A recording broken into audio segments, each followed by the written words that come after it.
O Japão viveu uma política externa isolacionista por cerca de 2 séculos, onde produziam somente o que consumia, e com o fim do feudalismo e a chegada da fase moderna, com marcos históricos da Revolução Industrial, levou à saturação da população, trazendo a pobreza e a fome, com aproximadamente 80% de sua população afetada pelo desemprego, principalmente a classe agricultora, que eram os camponeses, e mais de 7% da classe dos samurais, levando à evasão dessas famílias.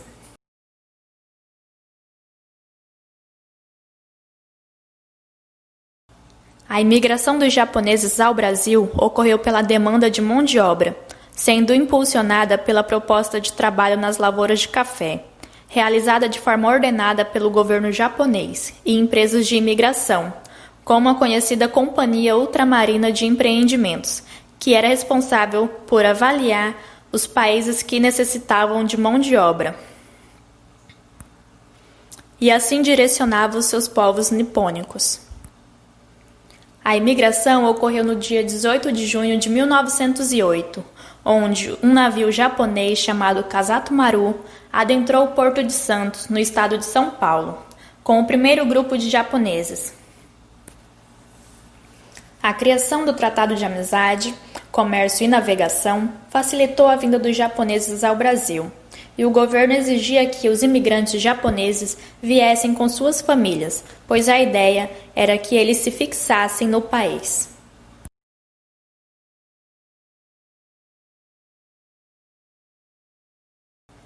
Os japoneses vieram para o Brasil em navios de carga e de guerra, uma viagem sofrida de 60 dias.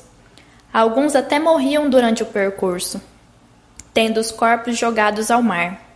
Chegando ao Brasil, foram instalados em alojamentos de péssima qualidade, com má conservação e sujos, não apresentando condições sanitárias adequadas.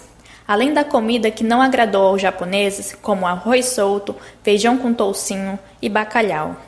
Tiveram que adaptar suas roupas e os salários eram anuais, ou seja, uma vez ao ano. Não sendo bastante, sofreram perseguição pelo governo com a proibição da língua e da cultura japonesa no país e a interrupção da imigração.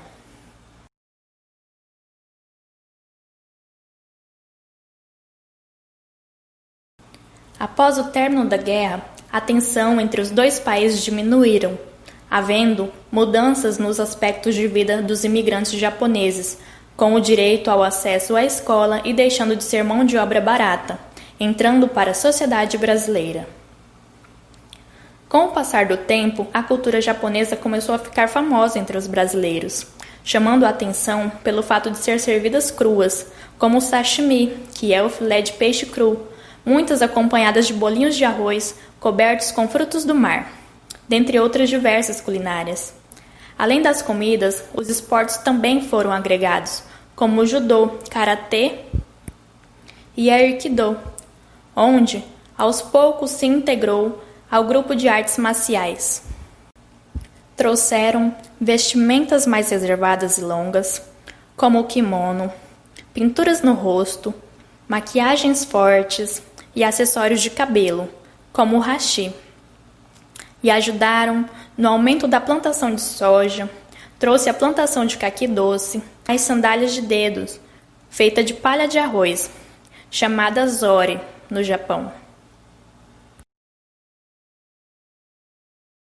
A religião tradicional do Japão, como o shintoísmo e o budismo, também foi agregada ao Brasil, com a doutrina de ensinar que os caminhos a se trilhar é a chegada da sabedoria, da moderação e da igualdade, típico do espírito japonês de ser, empregando em seu cotidiano a sabedoria, honra e a coragem.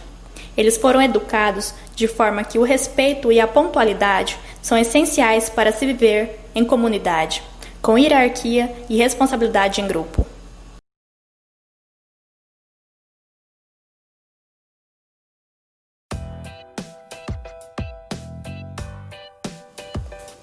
Atualmente, o Brasil é o país que possui a maior colônia japonesa fora do Japão.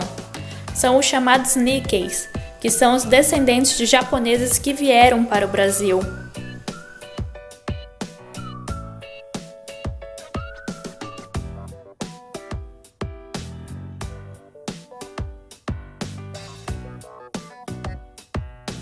E os brasileiros costumam se caracterizar de japoneses para apresentações culturais, como o teatro, a fim de demonstrar o quão especial é essa cultura para o Brasil.